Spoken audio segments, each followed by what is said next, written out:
Jorge Alvarez, and I'll be moderating today's webinar, Defensible AI, How Firms Can Use AI Without Creating Regulatory Risk, sponsored by SurgeONE. Thank you for joining us. Over the past year, AI adoption inside financial firms has accelerated dramatically. Employees are using tools like ChatGPT, Copilot, AI note-taking platforms, and AI-enabled vendor systems across a growing number of workflows, often before governance frameworks are fully defined. At the same time, regulators are beginning to ask harder questions around supervision, accountability, documentation, and how firms are actually overseeing the use of these technologies in practice. So the challenge many organizations are facing right now is this. How do you adopt AI in a way that is efficient, practical, and innovative while still remaining defensible from a regulatory standpoint? That's exactly what today's conversation will focus on. So we'll discuss how firms are balancing AI adoption with supervision and oversight, where organizations may be unintentionally creating risk, and what regulators are likely to expect as AI becomes more embedded into everyday workflows.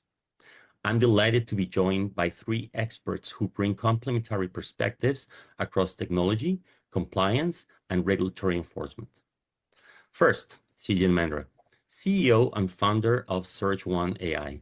Sid works directly with broker-dealers and RIAs on AI governance, compliance infrastructure, and regulatory technology. Hi, Sid. Welcome. Thank you. Excited to be here. Awesome. Next, Mimi Legay, CEO and founder of MGL Consulting. Mimi has spent decades advising RIAs and broker-dealers through SEC and FINRA examinations and helping firms operationalize supervisory controls and compliance programs. Welcome, Mimi. Thank you, Jorge. It's a pleasure to be here. Thank you, Mimi. And last but definitely not least, Justin Chrétien, Chair of the Securities Industry Group at Carlton Fields. Justin previously held senior enforcement and litigation roles at FINRA, the SEC, and the Department of Justice, and today advises financial firms on investigations and examinations and regulatory risk. Justin, great to have you with us. Glad to be here. Thank you. Great. So today's session will be a moderated discussion. We'll walk through a series of questions and then finish with audience. With that, we'll get started. So let's start with you, Sid. AI adoption is clearly accelerating across financial services, but regulatory guidance still feels fragmented from your perspective. What does defensible AI actually mean for a firm today? Yeah, excellent question, a timely one, Jorge. So AI adoption is increasing, across the industry.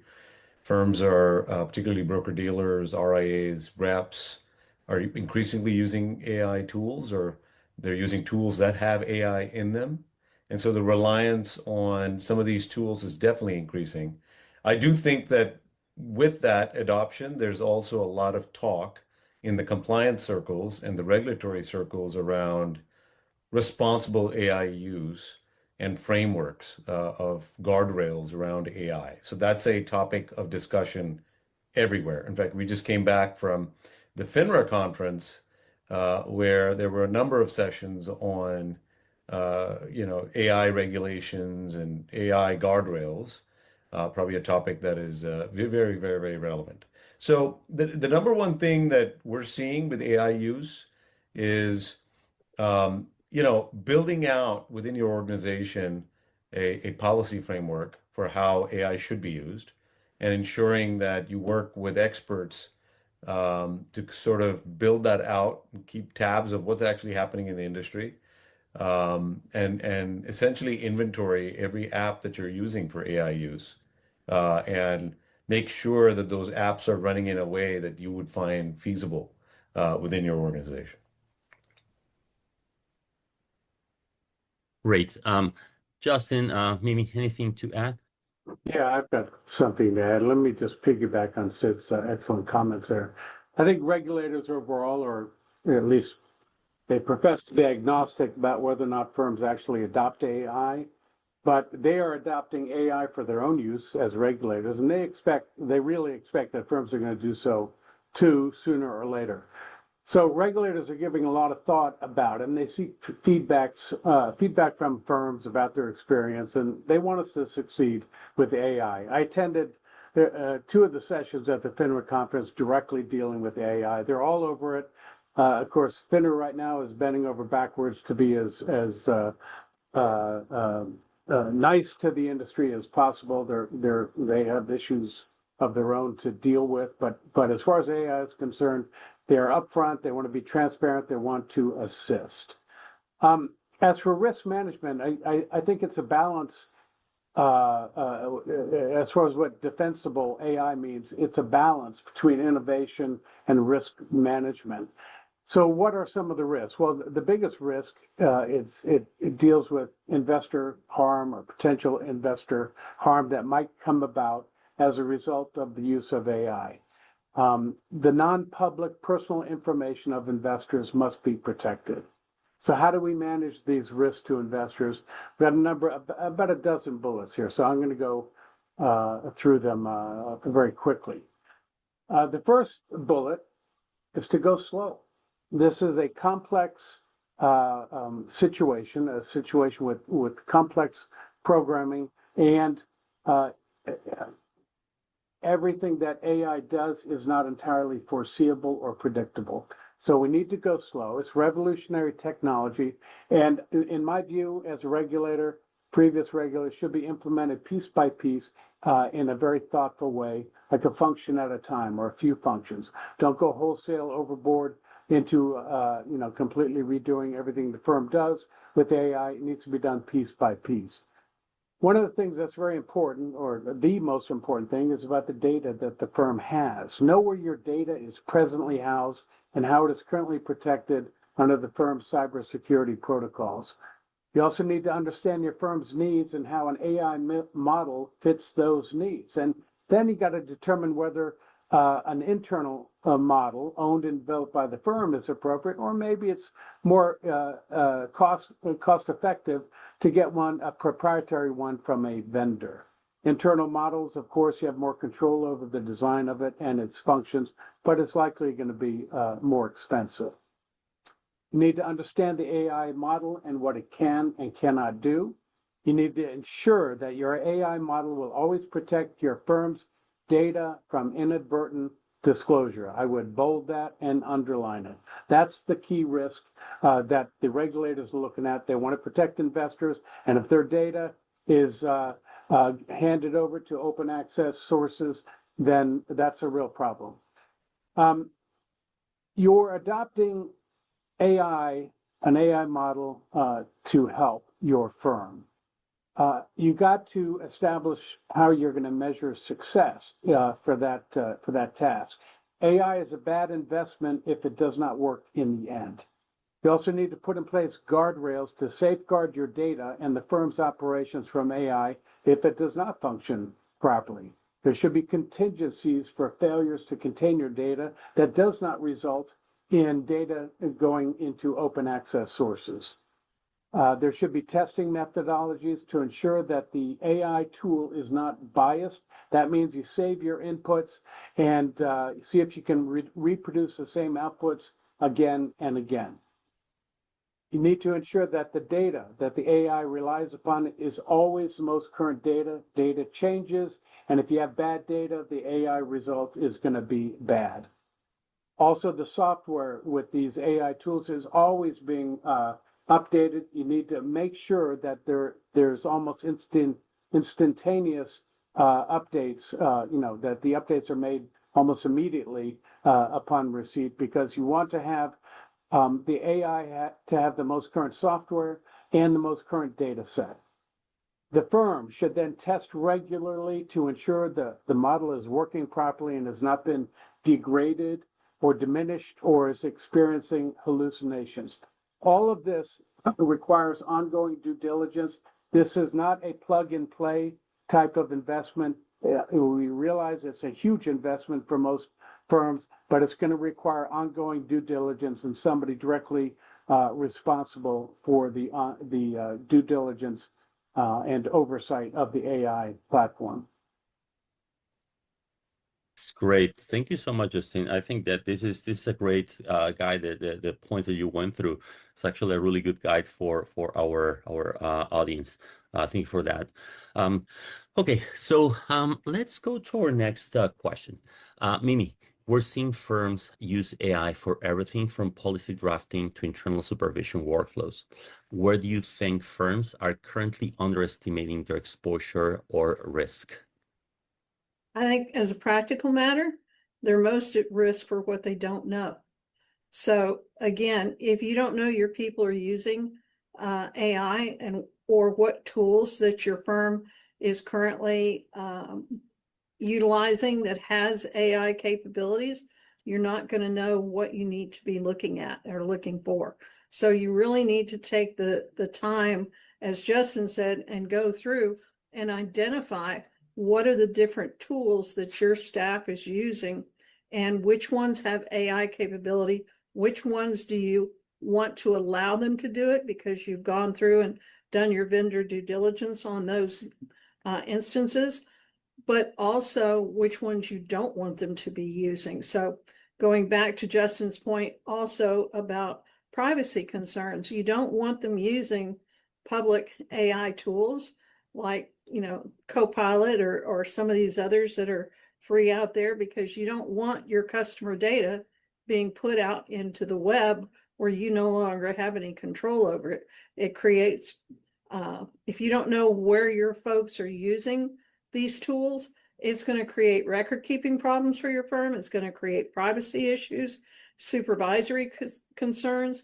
And if you're not reviewing, if you don't have a human in the loop that's reviewing the output, as Justin said too, you're at risk for hallucinations or misstatements, maybe, because with AI, it's really very true that whatever you ask it, you have to be careful what you ask, because that can be a predeterminant as to what kind of answer you're going to get.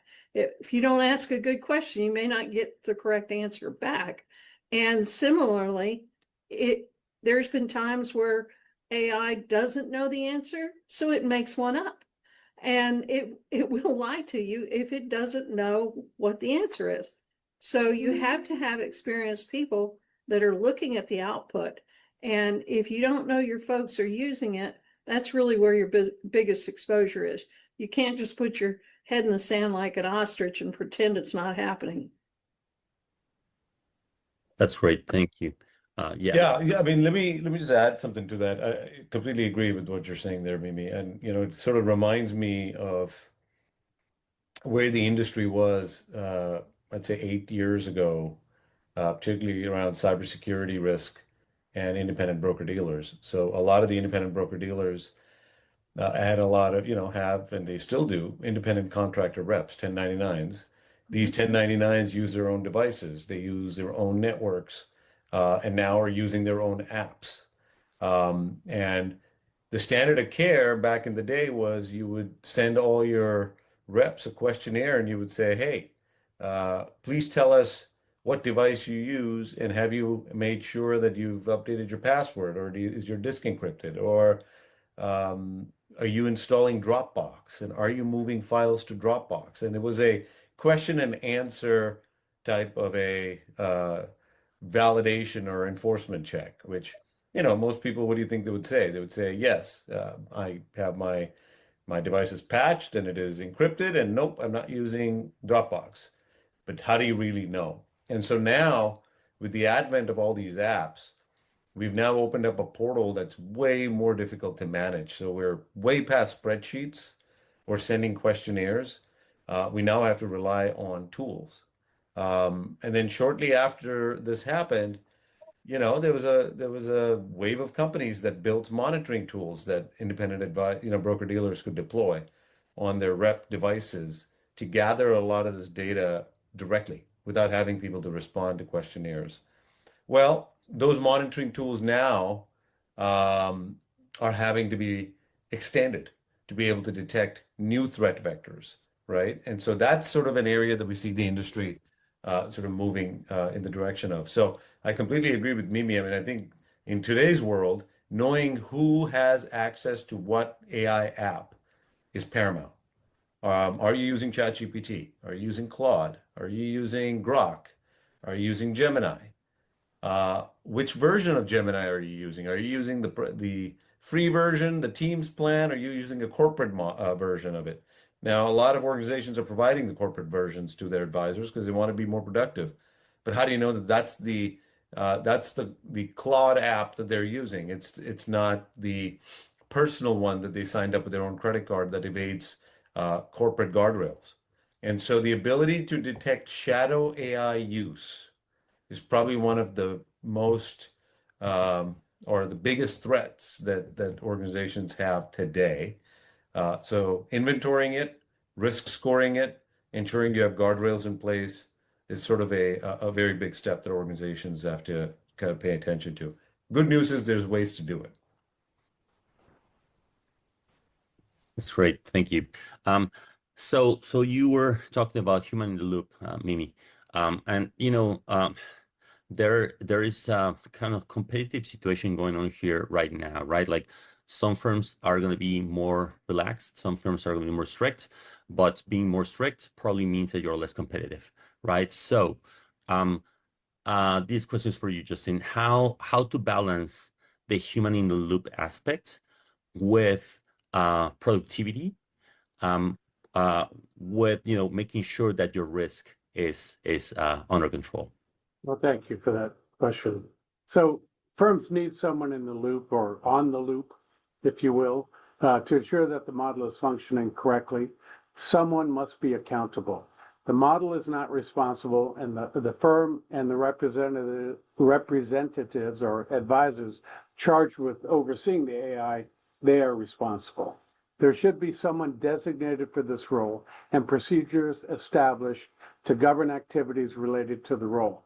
There is a significant obligation of ongoing due diligence by humans for AI to function correctly. Again, this is not plug and play. You've got to ensure the data set, for example, is up to date and the software is updated promptly, as well as frequent periodic testing to ensure the model is functioning as designed. So the human in the loop should then elevate issues immediately and ensure any breach is contained. Of course, the firm's got to have containment protocols, and they must be resilient enough to prevent the release of NPI, non-public information, outside the firm. The firm should consider ahead of time whether the model can continue functioning if there is a breach, and what happens if the firm needs to shut it down. The firm, after all, needs to maintain services, so backup plans are key. But having a person in the loop is essential. I've reviewed a lot of compliance manuals and a lot of WSPs by firms, and many of them are deficient in what they cover and how they cover it. As a regulator, I have an eye for that.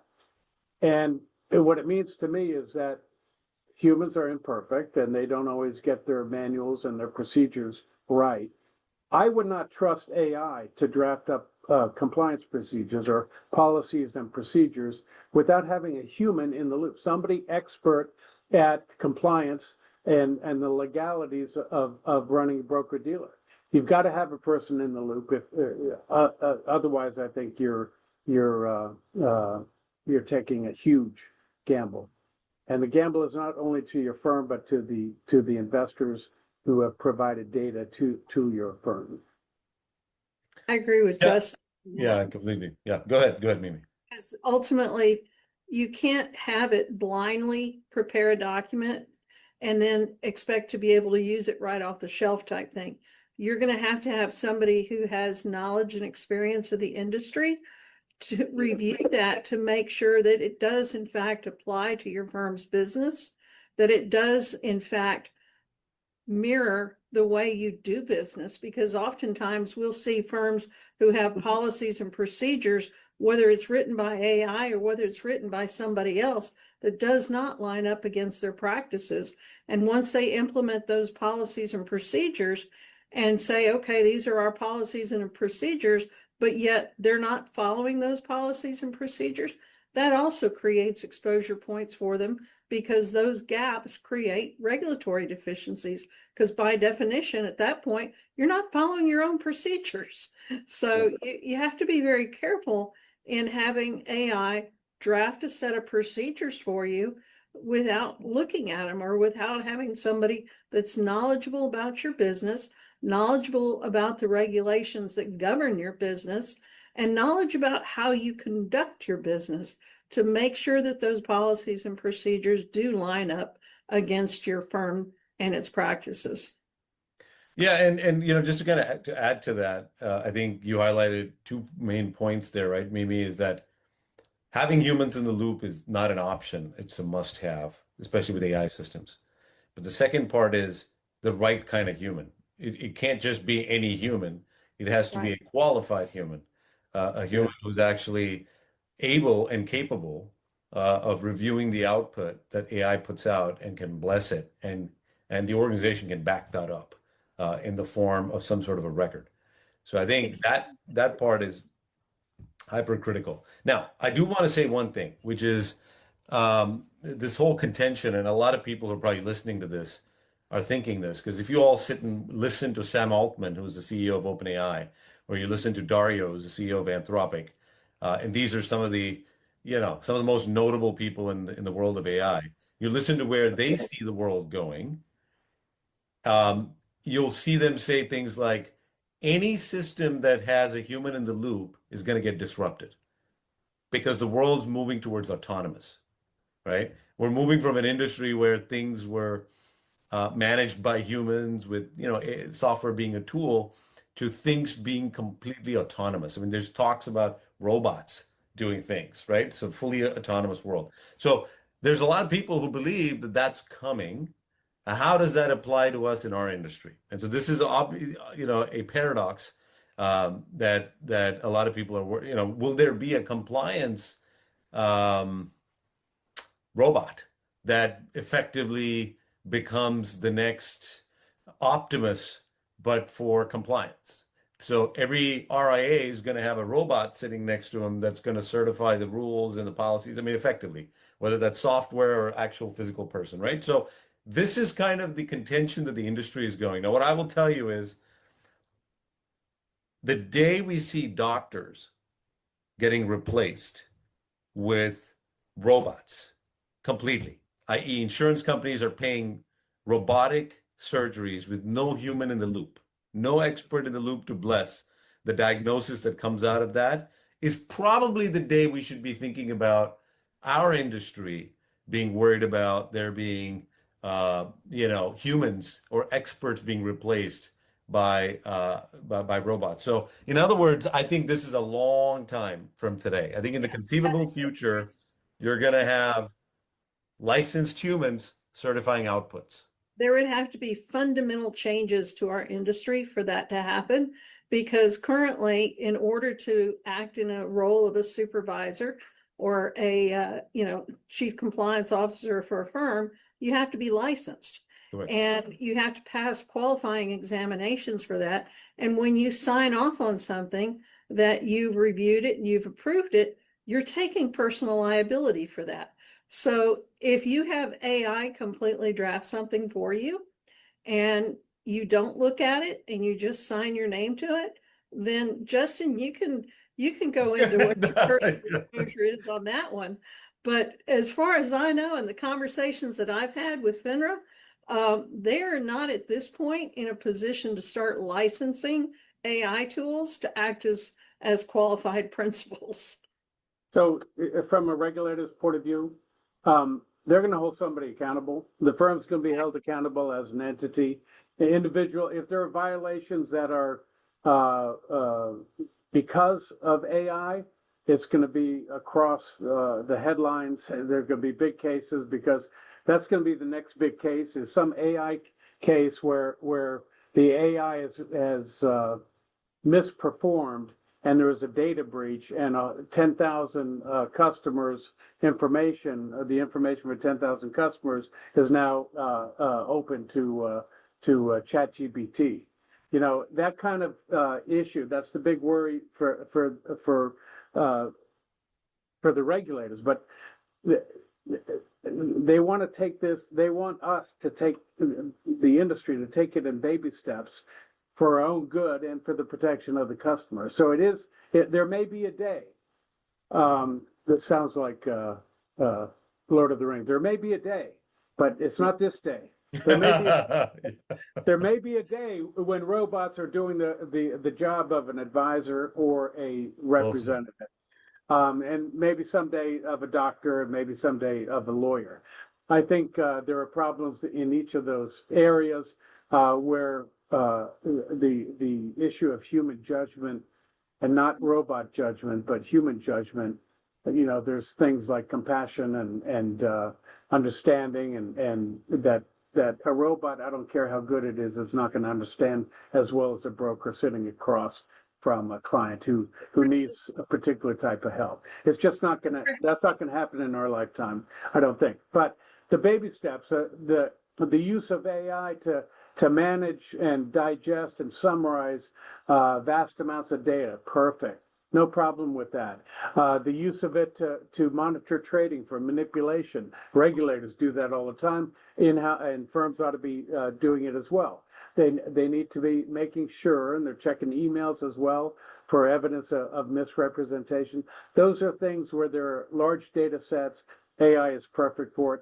I don't think we're going to reach the time when the judgment of a human is completely replaced. I agree.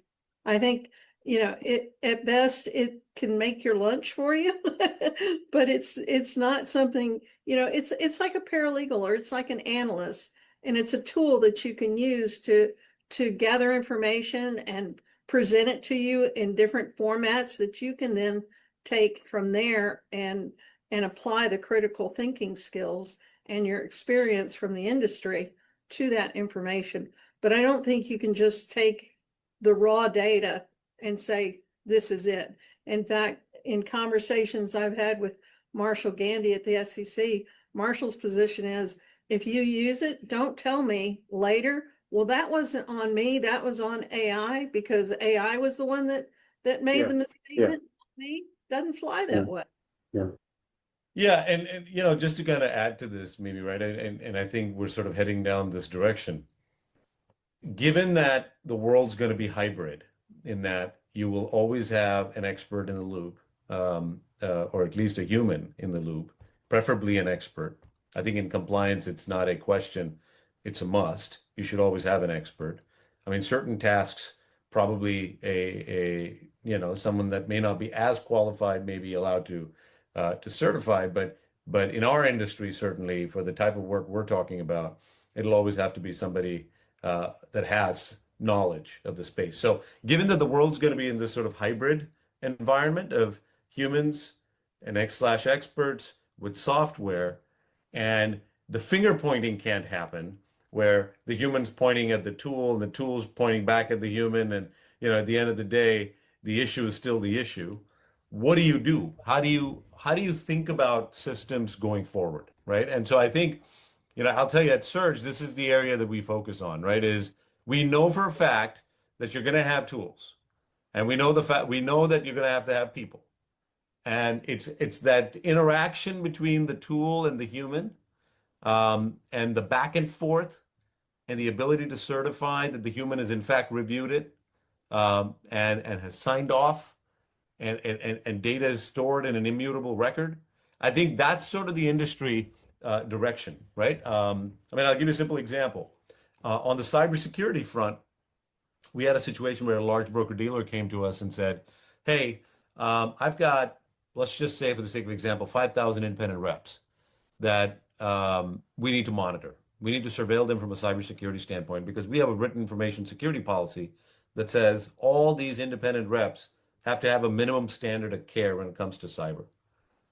Now, we know in the industry, people are starting to talk about using agentic systems, which is, an agent that's going to help book their next vacation. So it has access to their computer, or they actually build another computer within their office, and that's actually running autonomous software that has access to your Google Drive and your email, the likes of OpenClaw, right, and others, and they're acting like you with access to your systems. What do you do? How do you surveil that?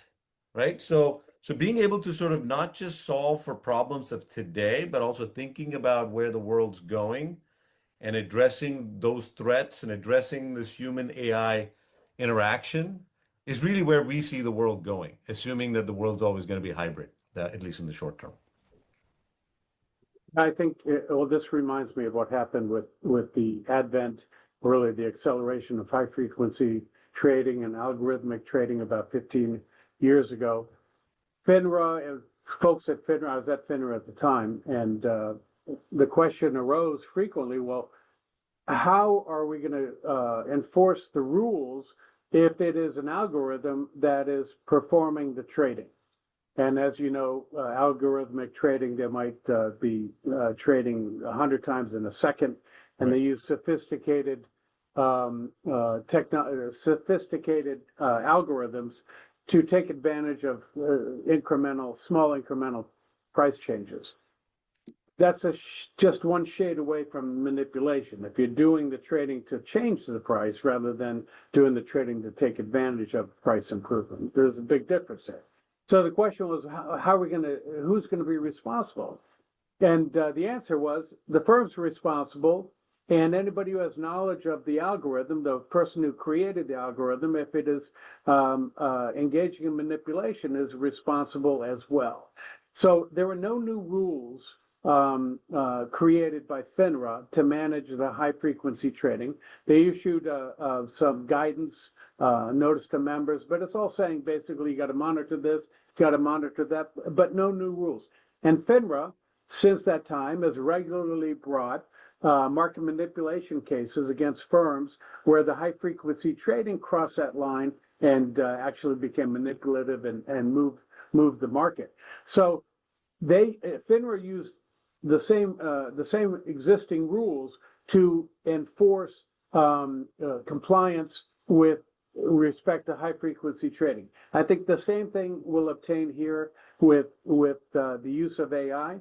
As you probably know, the SEC has not proposed new rules for AI. At least there are none on the table. And FINRA has not passed any new rules to control AI. They're very much concerned with it, but what they would do is enforce the existing rule set. So if you have manipulation or if you have insider trading, and actually AI might lend itself to insider trading, depending what the data set, where the data set is drawn upon. But AI also would lend itself to Reg BI challenge if the output of the request to the AI system constituted a recommendation to buy particular securities. But how's that going to be prosecuted? Those are Reg BI violations or fraud violation, depending if it's an advisor or a broker-dealer. So the existing rule set will be used to enforce rules regardless of AI, the use of AI or algorithmic trading or any type of tool. And always somebody's going to be held responsible. So the firm needs to be proactive in that and make sure they're on top of the supervisory procedures to do it properly. You got to have extensive supervisory procedures that guide not only the firm in implementing the AI process, but also in monitoring it, in terms of the ongoing due diligence. That's critical. I think we'll find in the next few years that AI might be easy to launch, but it's harder it's like going to be like riding a tiger. It's easy to get going, but you got to hold on to that tiger. And that's going to take some constant due diligence to monitor what's going on, to make sure your tiger is not hallucinating and going to turn on you. Yeah. Excellent point. And I think one of the areas, and what you said there, Justin, is very insightful, because I think we can draw on the past with algorithmic trading and the software vendors that were building some of these algorithmic trading software and how they were kind of brought into the mix. I think a big part of this is contracts and vendor contracts, right? So you'll start to see the natural reaction from a lot of the vendors that are building AI systems to start to tighten their language within their system, saying, hey, we are not responsible ultimately it is you, because you're going to be reviewing the results that come. We're just a tool, right?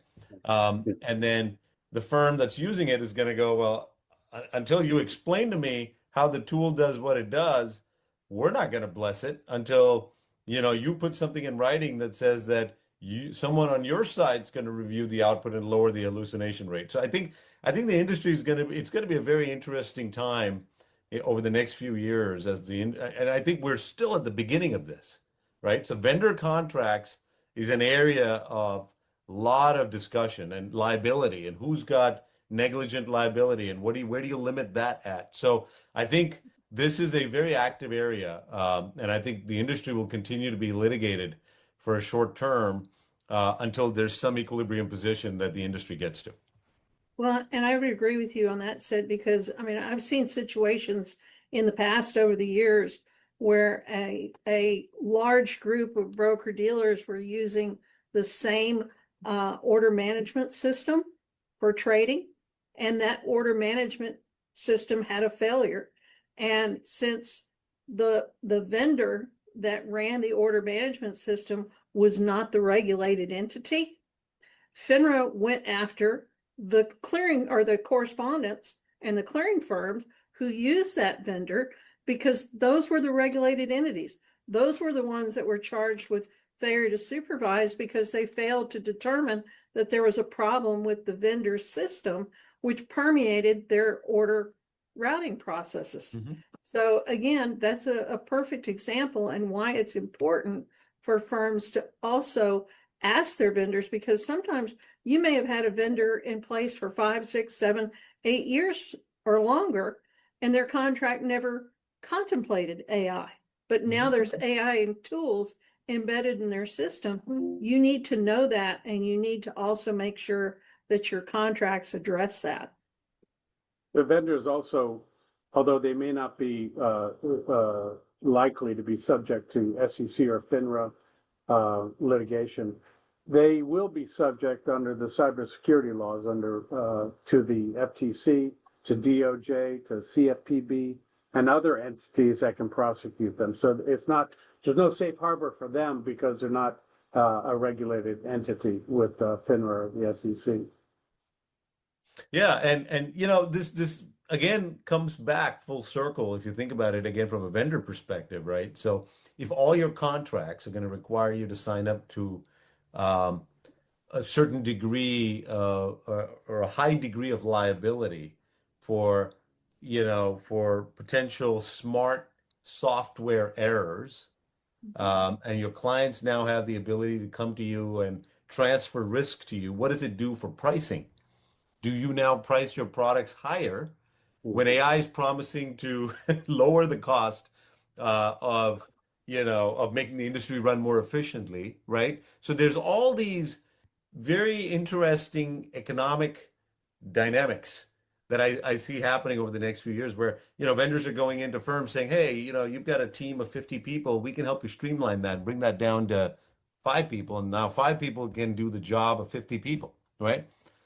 And they're going to accept the transfer of risk from those 50 people onto the software vendor. Where would you price that in order to make this equitable for the vendor and for the company that's looking to buy this and actually replace humans with it, right? So I think it's a very interesting issue, right? Now, as a vendor, I'm terrified, right? Because what does this mean? But the good news is I think in the short term, we're starting to see vendor contracts get tighter, and definitely, I think asking, if you're a broker dealer, first figuring out who your vendors are, which in itself is a big problem, right? So first doing that. Second, reviewing the vendor language to make sure that you've risk tiered them. And the ones on the lower end of the risk, you could probably get away with certain things, but on the high end of it, you definitely have to have language in there that makes sure that you're covered. This is great. Going back. Go ahead, Mimi. Yeah, no, we're getting to top of the time, but if you want to just finish that point, and then we'll transition. Well, I was just going to say, going back to Justin's point about the FTC and the Department of Justice and FCC having jurisdiction, even if you're not, quote unquote, a regulated entity or a member of FINRA, the SEC also has jurisdiction in the event there's fraud. So if there's fraudulent misrepresentation or AI washing or anything like that going on, they also have jurisdiction over the vendor for that. Great. Thank you so much, Mimi, Sid, and Justin. Really, really good discussion. We, in the interest of time, let's move to the Q&A portion of the session, and we'll go through questions that were submitted by the audience. So let me read one for you guys. This is interesting. So, how concerned should firms be about employees unintentionally exposing sensitive or client information through AI tools? Well, this may be the most serious risk of all. The firm needs to have procedures to contain the data through the AI model itself, but also have safeguards to keep it there. You cannot have it escaping from the container, from the model. Agreed. Yeah, and let me just add to that. This is a very real problem, and we're seeing this now. Firms are using, or employees of firms are probably, not probably, are. I mean, I think it's a pretty definitive statement. All have a ChatGPT or Claude or Grok or Gemini account. I mean, it's pretty high degree of certainty that they have one of those, right? Now, if you take the case of an independent broker-dealer that's working with an independent rep, fanatically independent, i.e. they have their own devices, they work out of their house or they work out of an office that they procured, very high likelihood they have a ChatGPT subscription, okay? And they're probably moving data to that, even if they tell you they're not, right? So the question is, how do they even know if they're doing it or not, much less the broker-dealer? So this is a very real issue, and this issue exists everywhere. I can tell you, probably to a different degree depending on the type of rep, but most reps use software, and so this is a type of software. Now, what do you do about it? That's the hardest question to answer. That's the multi-million-dollar question. What can the broker-dealer do besides getting an attestation from every individual saying that thou shalt not do this? The attestation isn't going to be enough from a regulatory standpoint. Ultimately, whether this is the use of AI or the use of off-channel communications or off-site or storage locations being outside of the purview of the firm for other data, that's the same challenge. And FINRA and the SEC both have said certification is nice, but it's not going to help you in the long run. You've got to be able to also backtest and verify that they're not using it. So you're going to have additional systems in place in order to evidence the fact that you've gone beyond just accepting their word for it. You've actually have a way to test it, and you have a way to supervise it. And you also have to educate your staff. So one of the things that we've suggested to our clients when they're going through trying to decide how is it they want to adopt AI tools is creating a committee internally, an engagement committee with people from each level of the organization, because not only are you putting the policies in place for everybody, you're also getting their feedback as to how they want to use it or how they believe other people are using it. And then by going through this process, it also gives you an opportunity to educate them from the top down what the concerns are, what the regulatory concerns are, the compliance, the record keeping, the privacy concerns, the supervisory concerns, and the potential fraud concerns as well. So you really have to look at this as a training opportunity as a CCO for your entire firm, whether it's the CEO of the firm all the way down to the summer intern. They need to understand what the risks are that this tool presents and how and why you're working with them to contain those risks and manage them. So to double click on that, Mimi, the question that we get asked a lot, as you know, is it enough to just show that you've educated everybody about the risks and you've gotten a piece of paper signed by these independent reps that say we're not going to be doing this or we haven't done this? Is that No. standard of care enough? And so the question is, what are the tools? What do I do? How do I detect?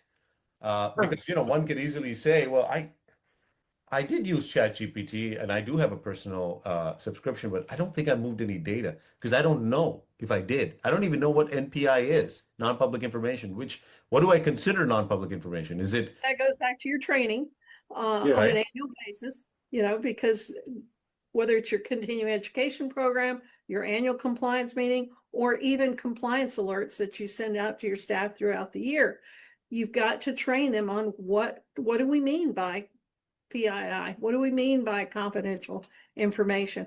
Because the minute that they take one client's data and they put it out into ChatGPT and say, create a report for me for this client, that data is gone. You've got a privacy breach and you've got problems. So again, you want to make sure that they understand they just can't drop this out into the internet on a open AI system. That's why. I would just add to what Mimi is saying that it depends on the facts and circumstances of every broker and how they're set up with the individual reps. But if you're working remotely, there are tells that might indicate use of AI, unauthorized use of AI, and that might be, you might see it in emails, you might see it in text messages, you might see it in conversations, you might hear it from other reps. But there are methods, not one foolproof method to determine whether or not it's like the off-channel communications. How do you know somebody's using a cell phone for business purposes that was not approved by the firm? Well, you might find a lack of phone messages with one particular rep, or a lack of phone calls with one particular rep. How are you doing all this business? Well, it's because he's got a phone that's not registered with the firm. So a little detective work, but I think Mimi hit on the strongest preventative measures, and that is education and training and emphasizing the importance of why violating this rule puts not only you at risk, but your client's data at risk and the firm at risk. And I tell you, the first breach case where data is out there because of the use of AI, it's going to be a big case. It's going to be like the first crypto case under Gensler, or the off-channel communications. Now, this administration at the SEC is more favorably disposed towards innovation. So I think that's a plus. But if it ain't this administration, and it's the next administration, if the House Ticking time bomb. Yeah, Yes. Right. Because the statute of limitations are going to that's right. go beyond this administration. Yeah. No, but okay. So having said all this, what I will say is there's hope. Okay. Because the idea here is that this should not be taken as a doom and gloom. Treat this as education, right, to the audience that's listening to this. I think there are ways to mitigate this. Absolutely. Feel free to reach out to us, and this is going to sound like a commercial. Reach out to us. We've got some resources to sort of help. There are ways in which you could do AI use certification, which I think is going to be increasingly very important. Mimi, is actually certification, workplace certification, sort of like OSHA for healthcare firms, where you gotta have people have certification programs. So not just adding it into a training program saying, yeah, we covered that in one of the chapters of my overall training, but because this is with great power comes great responsibility, right? So having the ability, the famous Spider-Man quote, you gotta have certification that basically ensures that people. And don't misunderstand, I'm not saying that the certification is not important. It is, but what I'm saying is you can't just have one touch point.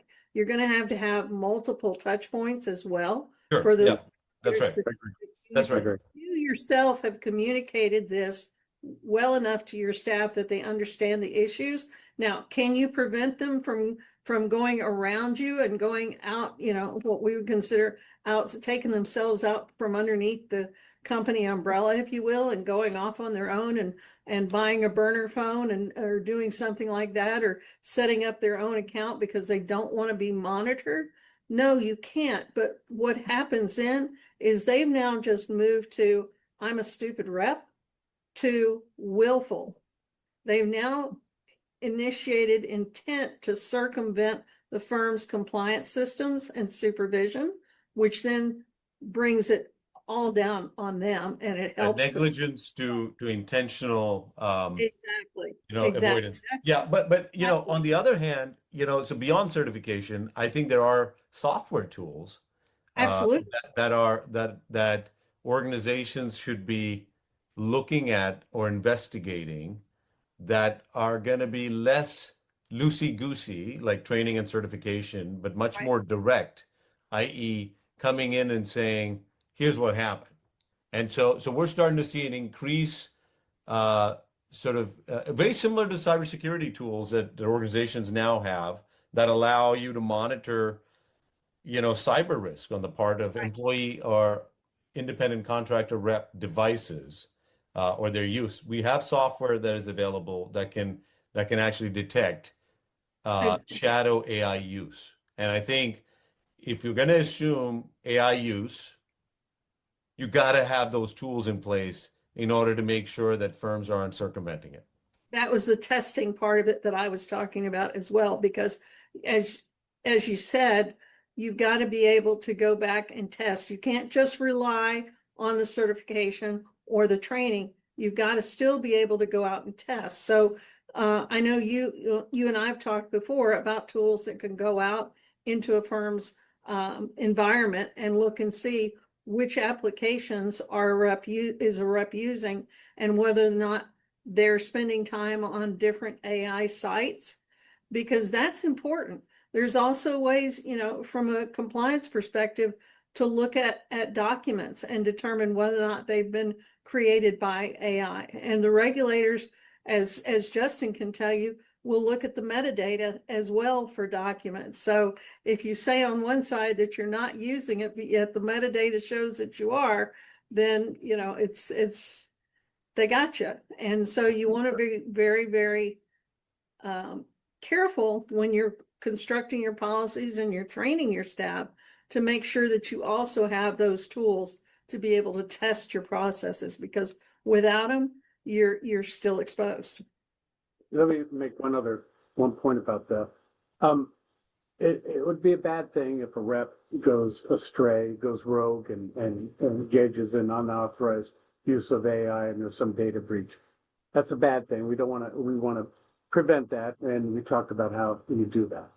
But detecting it at the firm level, we talked about that as well. But from a regulatory point of view, from the perspective of the firm, if they want to protect themselves as opposed to the rep who goes astray and goes rogue, well, the firm needs to document its procedures regarding the use of unapproved AI. And it's not only its policies and procedures, such as the certification, the training, all these other things, the statement from the rep, and perhaps list or at least reference other methods that they use that show a reasonable effort at reasonable due diligence, if you will, to ensure compliance with the requirements of the firm. Then, if you got all that documentation, you show it to the regulators say, well, it looks like you did everything right. You did everything right. You got somebody who's gone astray. That guy's committing a tort, in my mind, maybe a crime. That person's individually responsible. They're not going to impute liability to the firm. But, you don't want the rep to be doing it because it could hurt people. But as far as protecting the firm from the actions of a of a tortfeasor in my language, then you need to make sure that you've got reasonable procedures, that they're conveyed, that there's training, there's certification, and there are other methods that are reasonable for those circumstances to maybe double check. It could be a look at his phone every few months to see what apps he's accessing or what apps are on there. You know, it could be other things. Maybe he's an expert at that. But those are the types of things I think of as a regulator when I'm looking at a firm and a bunch of reps. Well, who did what wrong? And if the firm does everything right and you got one guy who's doing everything wrong, it's not a really great argument to go after the firm. Sometimes they do it anyway because the firm has deep pockets. But it's an argument that the firm can make that, hey, we did everything right. What's our violation? Then they'll say, well, we want to, respondeat superior. You're the employer of this independent contractor, and we're going to hold you responsible. You're the principal. He's the agent. But that's not a great argument. I don't think this SEC, for example, wants to make that type of case. Great.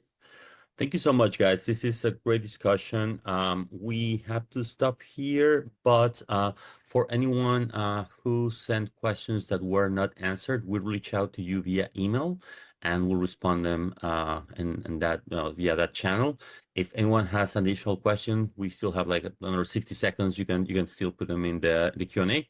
But yeah, that brings us to the end of the session. Any closing remarks, Justin, Sid, me? I think just for me, that AI is like a big wave from the ocean and it's hitting the shores now. We need to get ahead of it. We don't want to be swallowed by it. So it's something that is unavoidable. It is not stoppable. And we have to we have to ride it. And we need to do everything right. And that's going to take a lot of thoughtful conversations like this one about how to do it. Absolutely. Was going to be that AI is a very valuable tool, especially to the compliance practitioner, but you need to be able to monitor it. You can't just rely solely on it without the human in the loop, and I would say that's the thing that firms need to really take to heart. And can it save you time? Yes, but it's not going to save you money in the long run if you're not supervising how it's being used, because what you'll do is you'll trade your time savings today for regulatory issues down the road. So you've got to make sure that you put a strong handle on it up front. Yeah, and just to kind of add to that, I would say use AI, don't be afraid. First thing, there's a but. Experts in the loop, make sure that training is in place for your workforce. And last but not the least, and a probably equal part of it, is don't just rely on those. Have active controls to test, monitor, and certify the results, because the examiners are going to ask you. Exactly. Great. Thank you so much, guys. The discussion was really, interesting, thoughtful. Sid, Mimi, and Justin, we really appreciate it. We hope the conversation provided useful insight into how firms can think about AI adoption in practical, defensible, and regulator-aware way. A recording of today's webinar will be shared with all registrants, so you can revisit the discussion or share it with your team. To learn more about SurgeONE's approach to combining AI with expert-led compliance support, please visit SurgeONE.ai. Thank you again for your time and enjoy the rest of your day.